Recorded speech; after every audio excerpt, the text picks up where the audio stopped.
The Defense Dispatch.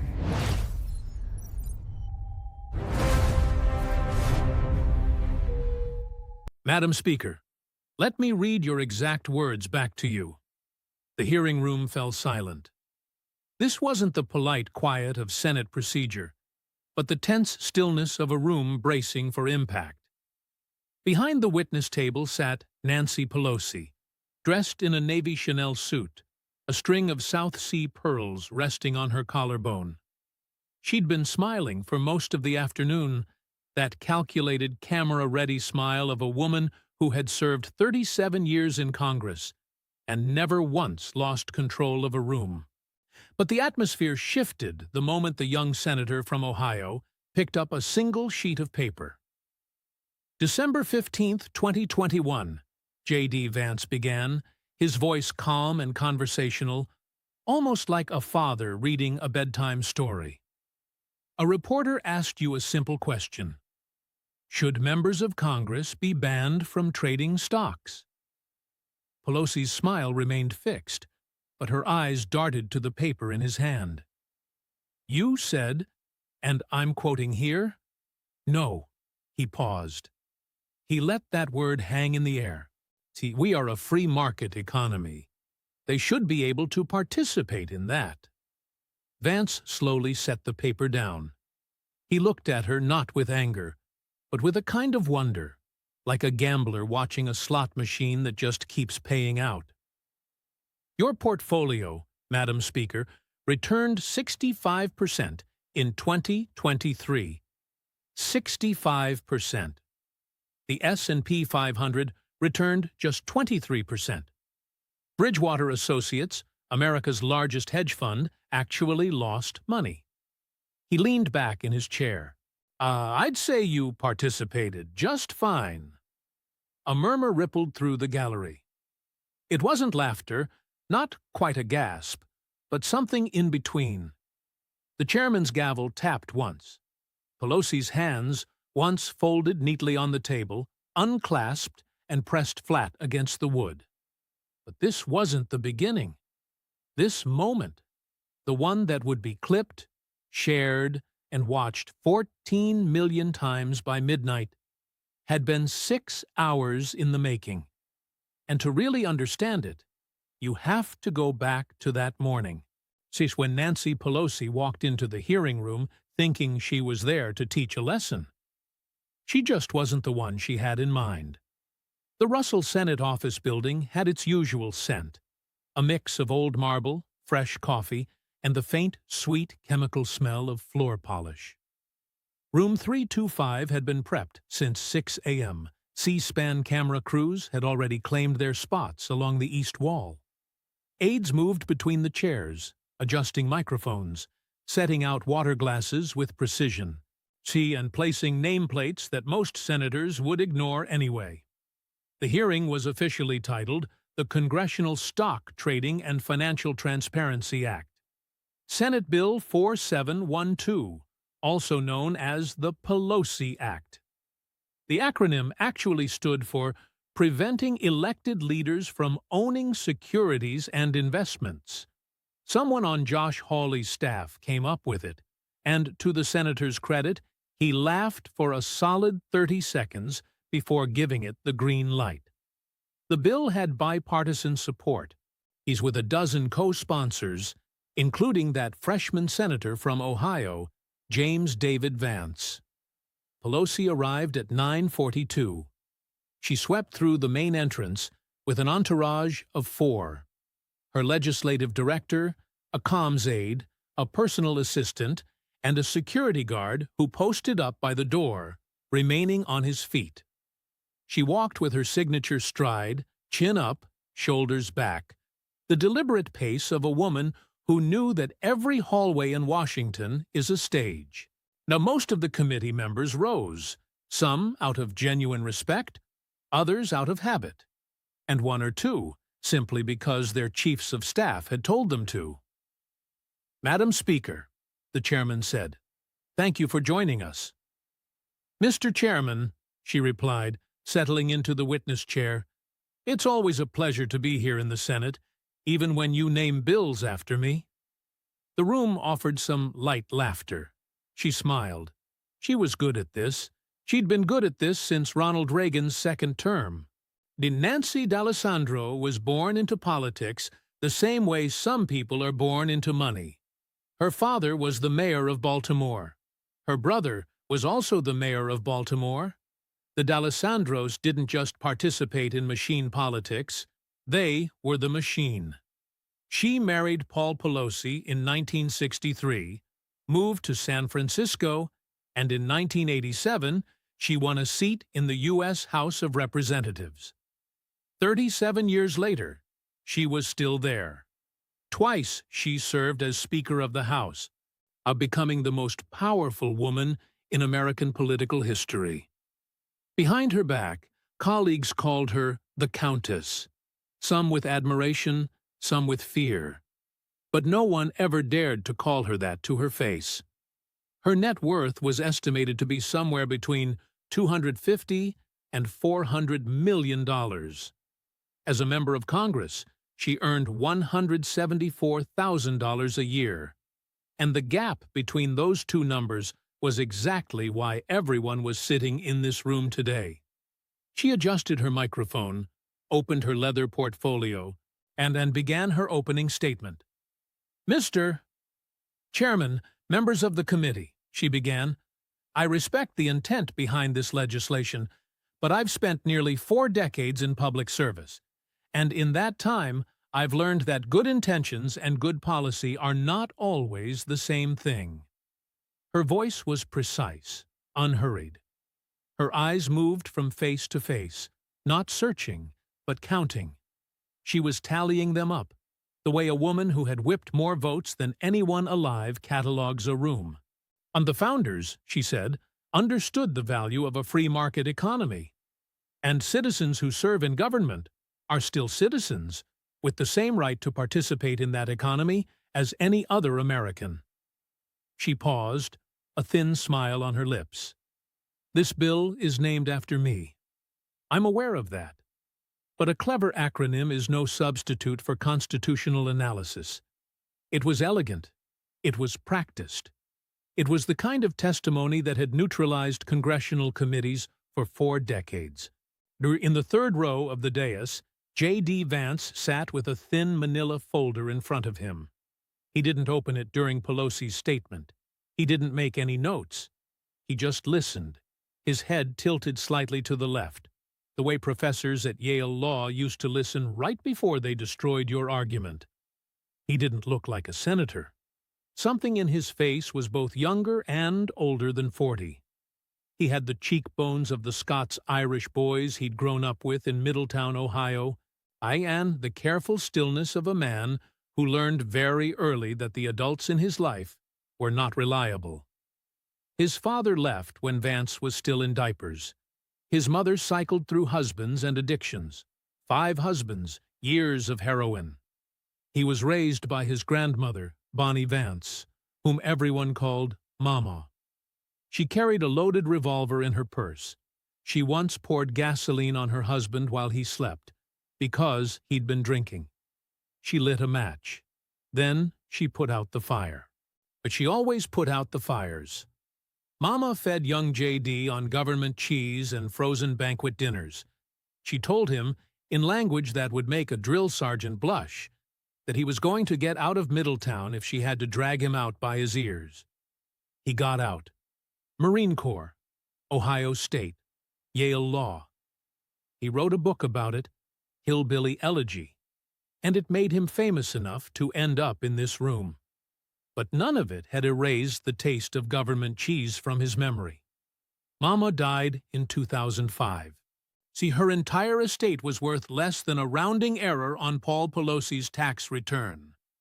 Now, her grandson sat in this hearing room, listening to the most powerful woman in America explain why the rules she had written should not apply to her. 2 other senators asked their questions first. They were soft, respectful questions about market participation, fiduciary duty, and the constitutional rights of elected officials. Pelosi answered them with the patient authority of a professor explaining long division to a room full of children.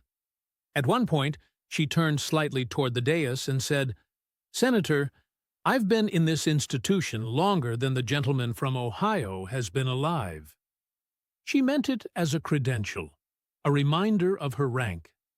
The smile that came with it was serene and faintly condescending, the smile of a woman who had stared down presidents.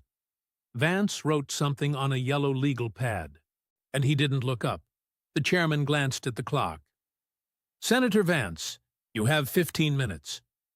Vance capped his pen, setting it down parallel to the edge of the folder. "Thank you, Mr. Chairman."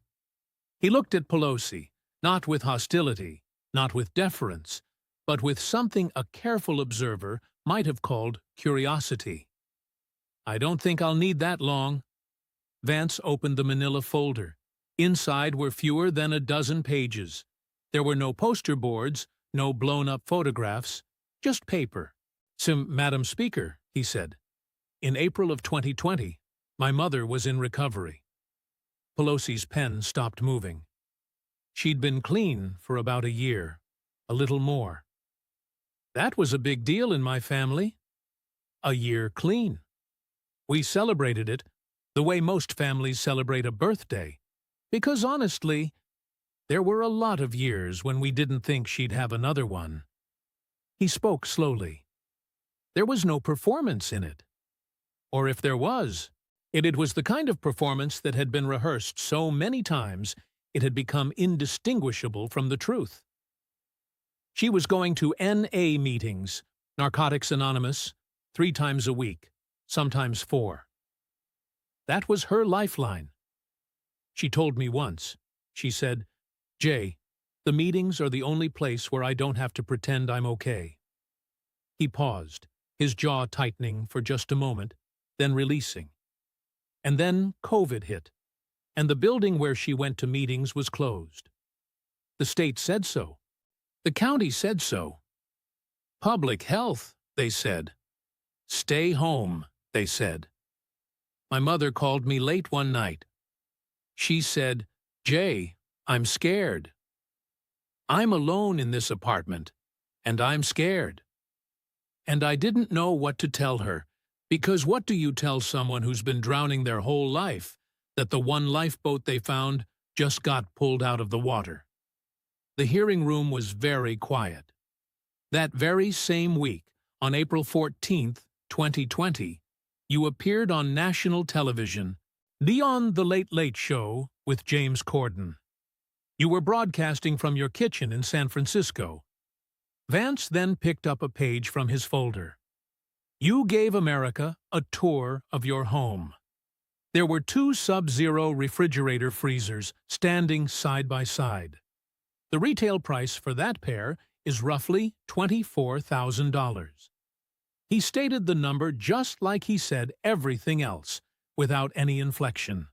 That number was left to do its own work. You then opened the freezer drawer, and it was packed full of Jenny's ice cream. Now, for anyone who doesn't know, Jenny's is a premium brand, costing about $13 a pint. He set that page down, and you said, and this is a direct quote, "Madam Speaker, I don't know what I would have done if ice cream had not been invented." From somewhere in the gallery, you could hear someone exhale. That week, that very same week, you said that 40 million Americans had lost their jobs. 40 million. The unemployment rate had hit 14.7%. Now that was the highest it had been since the Great Depression. He let each sentence land on its own.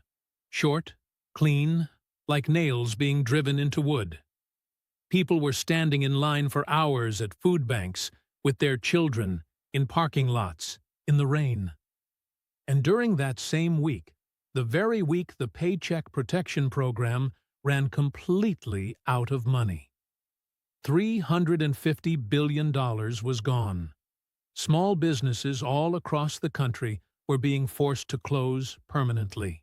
And when Republicans attempted to add another $250 billion to refill the program, you blocked it. You, Madam Speaker, you personally held up that vote. And then you went on television and showed the entire country your ice cream. Pelosi sat up a little straighter in her chair. Senator, the Paycheck Protection Program had significant structural issues that disproportionately benefited larger. I haven't asked you a question yet, Madam Speaker. His words were quiet, almost gentle, but everyone in the room felt their weight. Vance turned to a new page. 4 months later, on August 31st, 2020, in San Francisco. You went to a hair salon, E-Salon SF, for a wash and a blowout. Now, salons in San Francisco had been closed since March. For 5 months, they were shut down by the public health order. Stylists were unable to work. Salon owners couldn't make their rent. They were in the process of losing everything. But you walked right in. The salon's own security camera recorded you as you walked through the shop. You had wet hair, and you were not wearing a mask. He picked up another page and began to read from it. Your stylist, the man who was walking behind you, was wearing a mask. You, however, were not. A fact now seated in the record. Now, this was during the exact same period that you required every single member of the U.S. House of Representatives to wear a mask on the chamber floor. You also required masks in committee hearings, and you required masks in the very hallways of the Capitol. You even pushed for proxy voting so that members wouldn't have to travel during the pandemic. You were the one who made the rules, and then you were the one who broke them. Pelosi leaned in towards her microphone. Her voice was crisp, carrying the tone of a woman who had decided this had gone on long enough. Senator, I am going to address this, not because you are presenting a very distorted picture. The salon had informed my staff that they were operating within the San Francisco guidelines. So, I went in good faith. And when it became clear that the situation was misrepresented, I took responsibility for it publicly, which is more than most people in this building ever do. Vance gave a slow nod. I appreciate that, Madam Speaker. You took responsibility. Now, let me read to the American people exactly how you took that responsibility. He then picked up the next page. After the video came out, you held a press conference where you said, quote, "It was a setup. I take responsibility for trusting the word of a neighborhood salon." He then looked up from the page. And then you said, "And I want the American people to hear this very clearly. I think that this salon owes me an apology for setting me up." He set the page down very slowly. So you demanded that the salon apologize to you. The salon owner, her name was Erica Cuso, had been in that community for 12 years. She had even taken a $12,000 Paycheck Protection Program loan, the very same program you blocked from being refilled just so she could keep the lights on. After that video came out, she started receiving death threats. Her business's Yelp page was flooded with one-star reviews. She eventually told a reporter, I don't think I can stay in San Francisco. A woman who built a business, who employed stylists, who paid her taxes, and who played by every single rule you wrote, had to leave her own city simply because she told the truth about what you did. And you were back at the Capitol the very next week. There were no consequences, no investigation, no fine, nothing.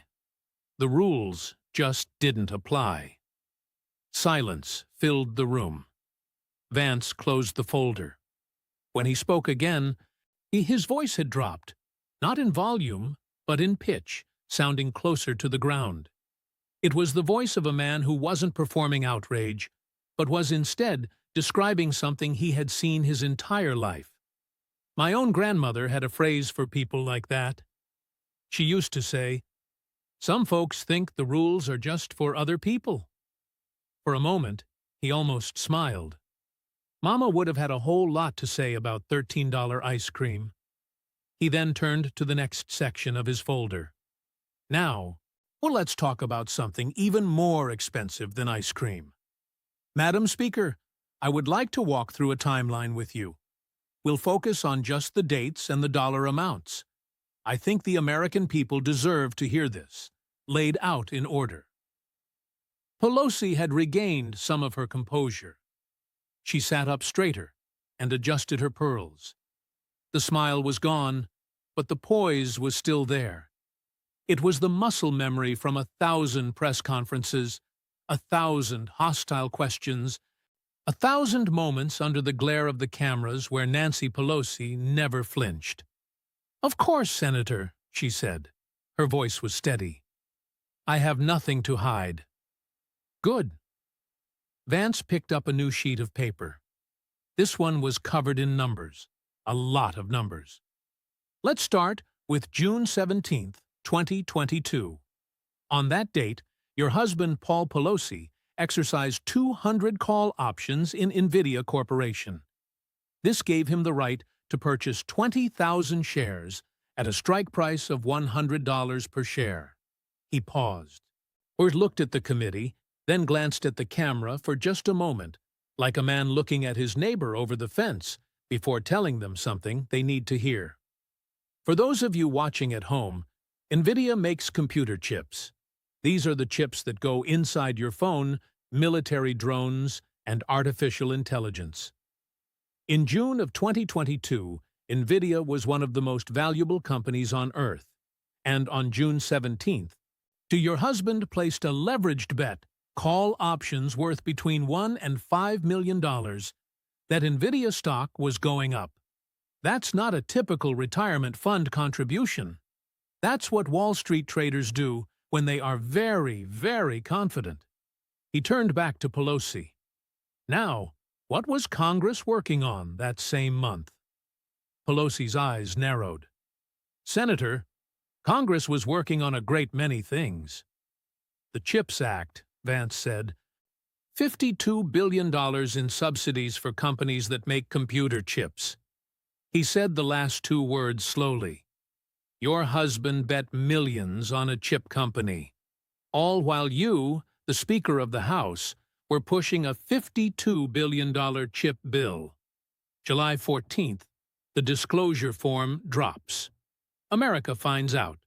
On July 26th, under pressure, your husband dumps all 25,000 shares at a loss. And on July 28th, you pass the CHIPS Act. He set the paper down. Now a person might say, "He took a loss. Up case closed." He smiled. It was not a warm smile, except the case didn't close. November 2023. The public scrutiny has died down. The news cycle has moved on. And your husband, Paul Pelosi, walks right back into the same casino. He purchases 50 new NVIDIA call options valued at $1.88 million. By mid-2024, those options are worth $5.83 million. He made approximately $4 million in profit on the same stock, for the same company, that benefited from the same bill that you passed. Oh, he let that math do its work. $4 million on a company his wife had helped subsidize with taxpayer money. The silence in the room was no longer polite. It was the silence of people doing the arithmetic in their heads. But NVIDIA wasn't the only one. Vance pulled out another page. July 1st, 2024. Your husband sells 2,000 shares of Visa, valued between $500,000 and $1 million. September 24th, 2024. At the United States Department of Justice files an antitrust lawsuit against Visa, accusing the company of illegally monopolizing the debit card market. Visa stock drops 5.5% in a single day. Your husband sold just 2 months before the government sued. He held up the page. But here's where it gets interesting. In December of 2022, your husband sells 30,000 shares of Google. 1 month later, in January of 2023, the Department of Justice sues Google for antitrust violations. And he set the page down and folded his hands. 2 different companies, 2 different years, 2 different lawsuits by the Department of Justice. And both times, your husband sold his position weeks or months before the government sued. He let that pattern settle over the room like a heavy weight. I want to make sure everyone listening at home understands what we are looking at. This isn't about one trade. This isn't about one lucky guess. This is a pattern. Your husband buys stock in a semiconductor company. You pass a semiconductor bill. Your husband sells stock in a payments company. The government sues that payments company.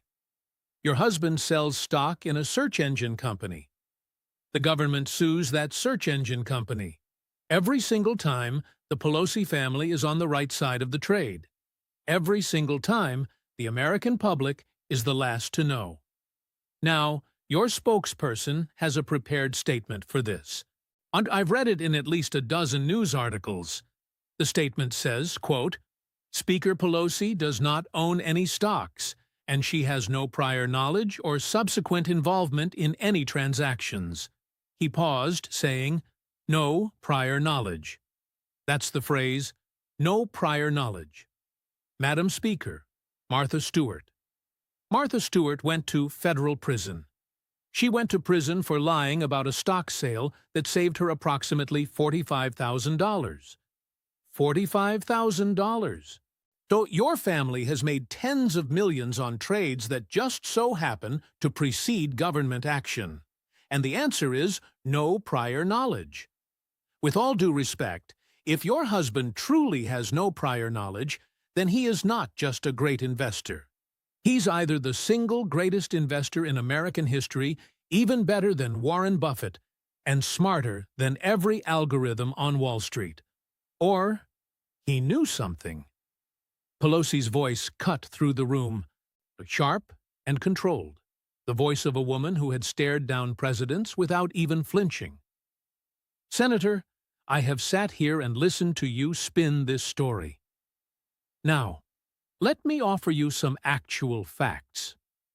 My husband has been a successful investor for more than 40 years, long before I ever became Speaker. And long before any of this. He was managing portfolios before you were even born. These are publicly traded companies we're talking about. Millions of ordinary Americans trade them every single day. And the idea that a woman who has dedicated her entire life to public service should have her family's financial decisions weaponized in a committee hearing. She leaned forward. Is exactly the kind of partisan theater that makes the American people lose faith in this very institution. The whole room seemed to hold its breath. Those were the best 30 seconds she had delivered all day. For just a moment, the Countess was back. Vance gave a slow nod, almost as if he respected it. "Madam Speaker, I appreciate that. I really do. Your husband has been investing for 40 years. That part is true." Then he paused. "But in all those 40 years of investing, his portfolio never returned 65%. Not until you became Speaker. Millions of people trade these stocks. That's also true. But millions of people don't end up beating every single hedge fund in America. Your portfolio returned 65% in 2023. The S&P 500, by comparison, returned only 23%.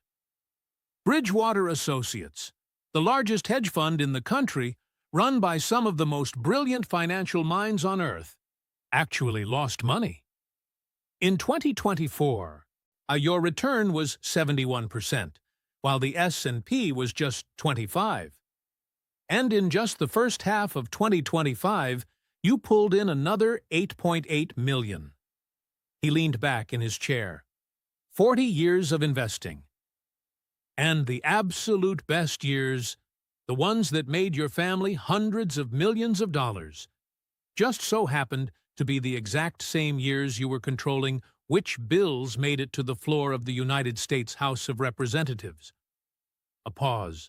Now either your husband is the greatest investor in the history of the American financial system, better than Warren Buffett, better than every algorithm on Wall Street, or he had help.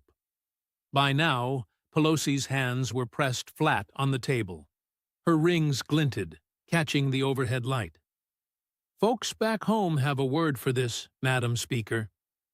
It's not the free market. He paused. It's called rigged. A stir rippled through the gallery. A cough, the creak of a chair, and the scratch of 20 pens hitting 20 notepads all at once. Vance glanced down at his folder, and then his eyes shot back up to Pelosi. That's an awful lot of ice cream, Madam Speaker. He turned the page. But let's talk about what happens when the free market comes for your family. The feeling in the hearing room had changed. It was not the same room it had been just 2 hours ago, when Pelosi walked in with her entourage, her pearls, and the unbreakable confidence of a woman who had never been outplayed on Capitol Hill. The pearl necklace was still there. The Chanel suit was still perfect. But something behind her eyes had shifted, the way a building looks the same right after an earthquake, until you finally spot the crack running up its foundation. Pelosi's attorney, sitting just behind her, had leaned forward to whisper something.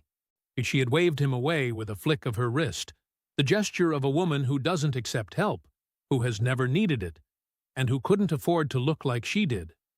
Not here. Not with all the cameras rolling. When I was 17, Vance said, a buddy of mine from Middletown got a DUI. The sudden shift in his tone was jarring. The prosecutor was gone. And in his place was the kid from Ohio, the one who wrote a book about where he came from because he couldn't stop thinking about the people he'd left behind. His name was Kevin. He worked at the Armco plant, second shift. He wasn't a bad guy. He'd just had a few too many at a bar after his shift. It happens. He got pulled over on Route 4. Blew a .09, just barely over the limit. And he lost his license. Now, in Middletown, Ohio, if you lose your license, you lose your job. Because there's no bus. There's no subway. There's you, and there's your car, and there's the 20-minute drive to the plant. That's it. Kevin lost his job. His wife took the kids and went to her mother's in Dayton. Last I heard, he was living in a trailer off Lebanon Road. One DUI, a .09, and his entire life was over. Vance looked straight at Pelosi. May 28, 2022. 10:26 p.m. Napa County, California. Your husband was driving a 2021 Porsche 911. He was crossing State Route 29 near Oakville. A Jeep slammed into his vehicle. There was major collision damage to both cars. When the California Highway Patrol arrived, they noted, and I'm reading directly from the CHP report here, red, watery eyes, unsteady on his feet, slurred speech, and a strong odor of an alcoholic beverage coming from his breath. They tried to give him a field sobriety test. The report says that your husband couldn't raise 1 foot and count without grabbing the patrol car to keep his balance. The officer actually told him to stop because, and I quote, I don't feel comfortable having you perform this test. I don't want you to have the potential of falling over and hurting yourself. His blood alcohol content was .082. In California, the legal limit is .08. Vance paused. Now, this is the part my buddy Kevin would find really interesting. He picked up a page. When the officer asked her husband for his driver's license, Mr. Pelosi handed over something else, too. It was a card, an $11.99 foundation card. The $11.99 Foundation is a charity connected to the California Highway Patrol. If you make a big enough donation, you get a membership card. And when you hand that card to an officer during a traffic stop, You're sending a very specific message. The dashcam caught the officer's response, and I want to read you exactly what he said. Vance read slowly. I'll discuss with my supervisors to see what they're willing to do, just because we know you're a high-profile person. He set the page down. Because we know you're a high-profile person. My friend Kevin from Middletown. He didn't have an 1199 card. He just had an Ohio driver's license and a pickup truck with 200,000 miles on it. Your husband are charged with a DUI causing injury. Pleaded guilty. He was sentenced to 5 days in jail. Vance held up his hand and began to count on his fingers. He got 2 days credit for time already served. He received 2 days off for good behavior. And the last day was turned into 8 hours of community service. So, 5 days became 8 hours. Your husband had to install an ignition interlock device on his car for a year.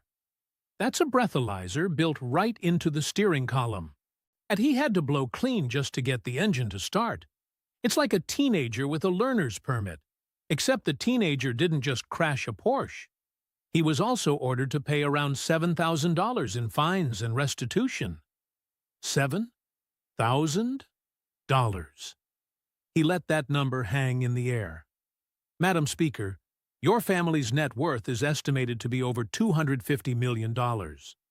Some analysts even say it's closer to $400 million. But let's be generous and just call it $250 million. $7,000 out of a $250 million net worth is, let me do the math here, 0.0028%. That's not even a rounding error.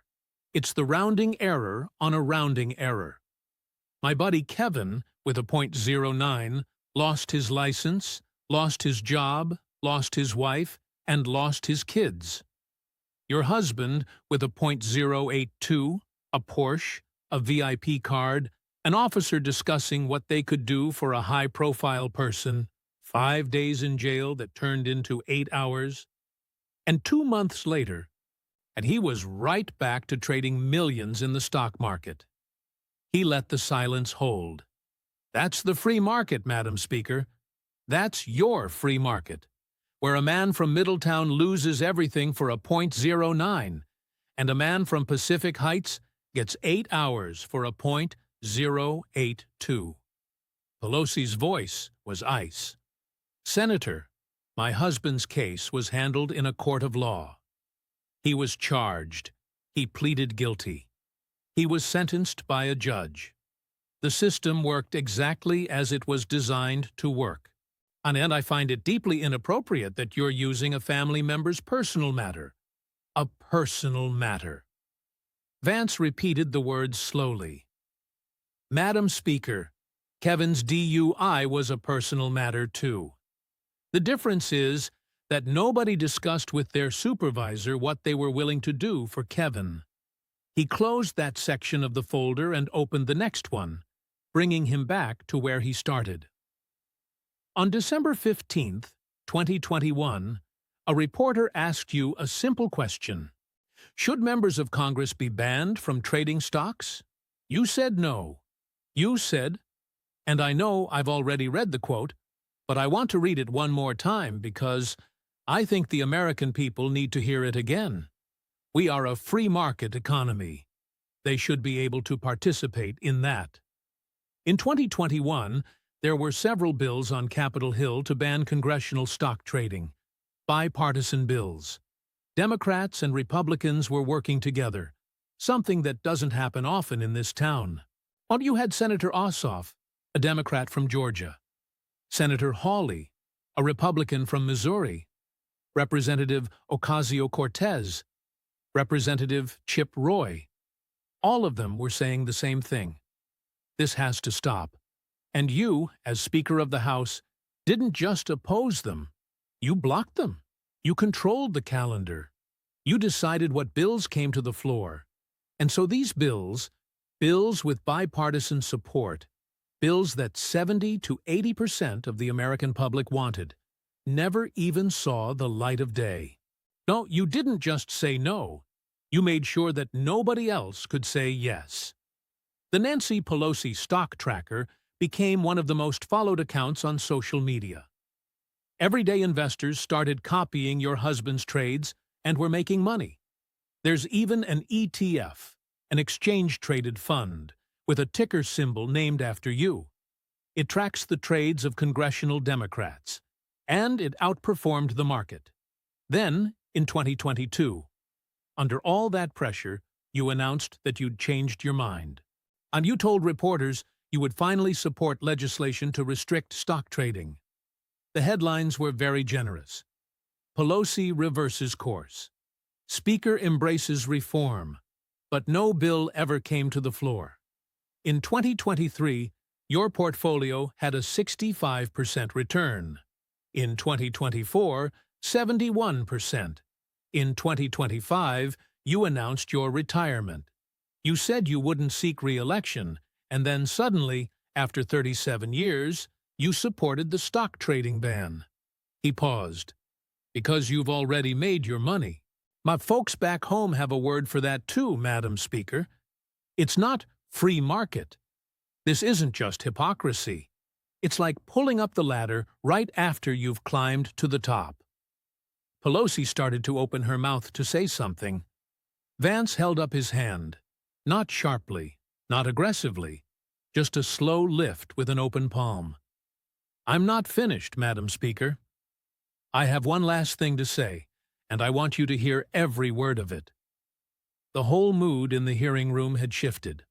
For the last hour, J.D. Vance had been like a prosecutor, methodical, precise, building his case brick by brick with dates, dollar amounts, and direct quotes. His manila folder was almost empty by now.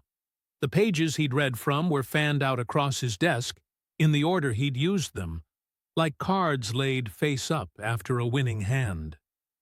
But then, something changed the moment he closed that folder. He didn't reach for another piece of paper. He didn't shuffle any papers around. Instead, he pushed the whole folder to the far edge of his desk, as far away as he could get it, without standing up. And when he turned back to face everyone, his hands were empty. That's the image people would remember later, more than any specific line, more than the NVIDIA timeline, the visa patterns, or the DUI. They would remember the moment J.D. Vance put down the evidence and spoke with nothing left in his hands. Pelosi just watched him. Her face was composed, showing 37 years of that same composure, the kind that becomes structural, like the load-bearing walls in an old house. But her hands hadn't moved from the table for several minutes. Her attorney leaned forward twice. Both times, she didn't even turn around. In the gallery, a woman sitting in the second row was crying. She hadn't said why, and no one asked. When Vance started speaking again, his voice had changed. It was quieter, slower. It had the rhythm of a man who wasn't arguing a case anymore, but was finally saying something he'd carried with him for a very long time. Kind of like how you carry a stone around in your pocket until you find just the right place to set it down. You said something earlier today that stuck with me. Madam Speaker. You said you've been in this institution longer than I've been alive. And you're right. You have. You've been in Congress since 1987. I was 3 years old. And in those 37 years, your family's net worth somehow went from a congressional salary to over $250 million. Some estimates put it at $400 million. I don't know which number is right. I don't think anyone really does. But I do know this. Your annual salary as a member of Congress is $174,000. When you were Speaker, it was $223,000. You don't get to $250 million on that kind of salary. Not in 37 years. Not in 370 years. The math just doesn't work. Or unless something else is. He paused for a moment, but that's not what I want to talk about. He shifted slightly in his chair, not to face Pelosi, but to face the camera, to face the people watching at home. I want to talk about my grandmother. Her name was Bonnie Blandon Vance. Everyone called her Mama.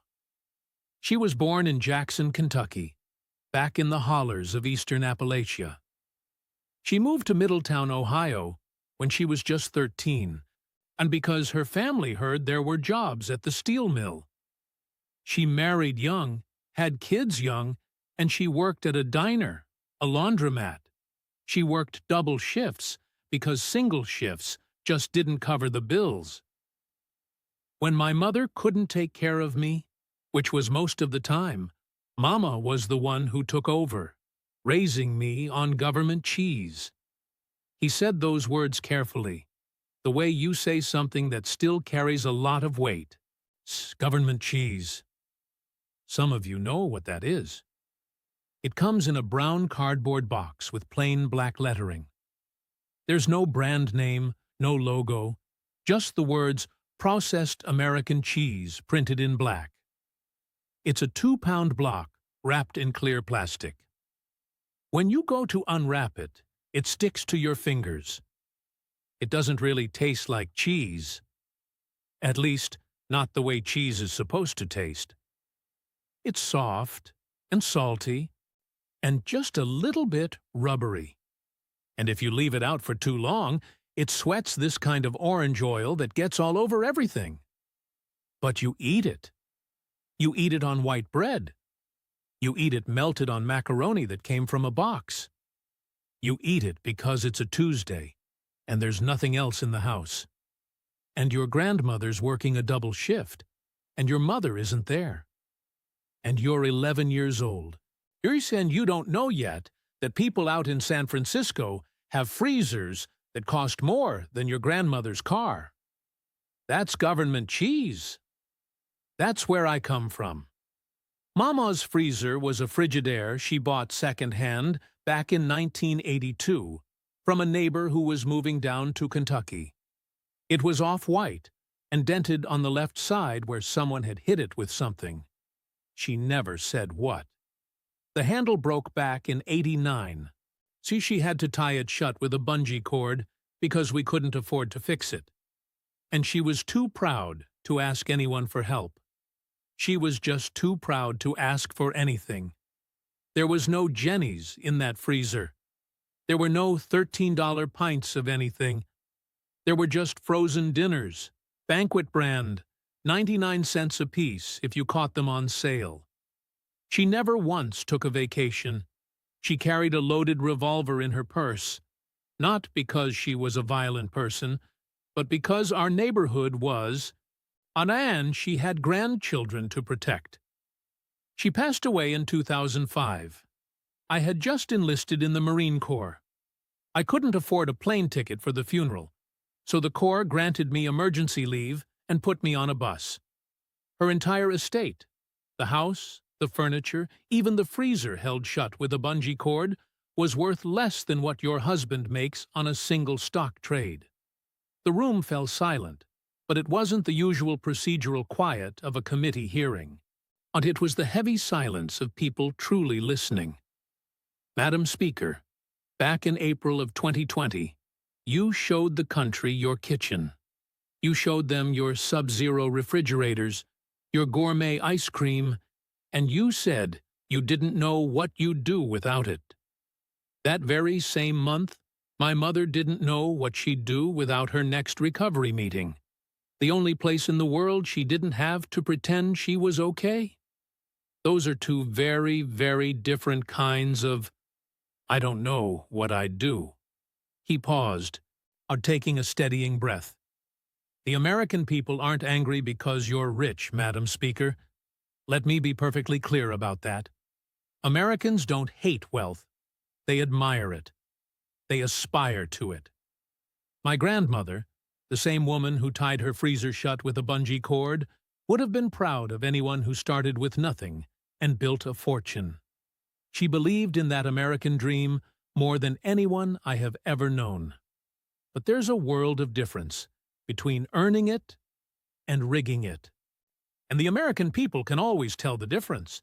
They have always been able to tell the difference. People mind when their representative buys up chip stocks right before passing a $52 billion chip bill funded by their tax dollars. They mind because those are their dollars making her richer. People mind when that same representative's husband keeps selling off stocks right before the government announces a lawsuit against a company like Visa. Then Google, same pattern, to different year, and the public is none the wiser. People mind when that representative shows off her $24,000 freezer and $13 a pint ice cream while they're standing in a rainy parking lot waiting for a box of food from a food bank. People mind when that representative's husband gets behind the wheel drunk, crashes a Porsche, and serves just 8 hours, while their own son would have his life destroyed for the exact same mistake. And people certainly mind when the woman who writes their laws preaches about a free market and then somehow beats every single Wall Street firm because they know exactly what free market means coming from her. It means free for me, but market for you. He was leaning forward now, but not in an aggressive way. It was the way you lean in when you're telling someone something truly important, something you desperately need them to understand. You said you've been here longer than I've been alive. And that's true. But I think that, right there, might just be the problem. He paused. The kind of pause that builds an entire room inside of itself. Because somewhere between Baltimore and San Francisco, somewhere between a congressman's salary and $250 million, somewhere between the rules you wrote and the rules you broke. His voice dropped, becoming almost a whisper. You forgot what government cheese tastes like. To one beat, then two. And, Madam Speaker, I'm not sure you ever knew. The sound that rippled through the gallery wasn't applause. The chairman would have shut that down in an instant. It was something much harder to name. A sharp, collective intake of breath from somewhere in the third row. The soft thud of a pen hitting the carpet over in the press section. The creak of a leather chair as someone shifted forward, wanting to hear more. Nancy Pelosi's knuckles were white against the polished mahogany table. Her lips were pressed into a thin, hard line. The string of pearls at her throat rose and fell with each breath, a rhythm that was just slightly faster than it had been at the start of the day. She did not speak. For the first time in her 37 years in the United States Congress, Nancy Patricia D'Alessandro Pelosi did not have a response prepared. The chairman cleared his throat, breaking the tension. The gentleman's time has expired. Vance simply nodded, picked up his folder, and stood.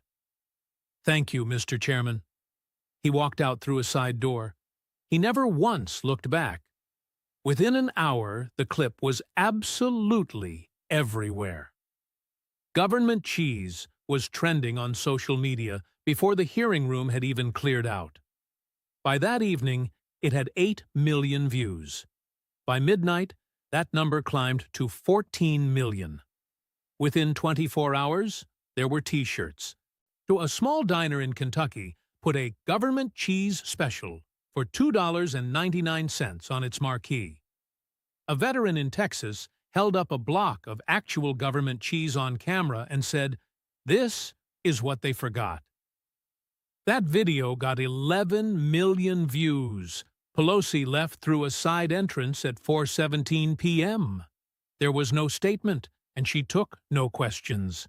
An aide held an umbrella over her head, even though it wasn't raining.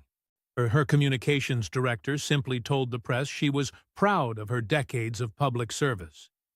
A junior aide later told a reporter, off the record, that Pelosi hadn't spoken a single word in the car ride back. Not one single word.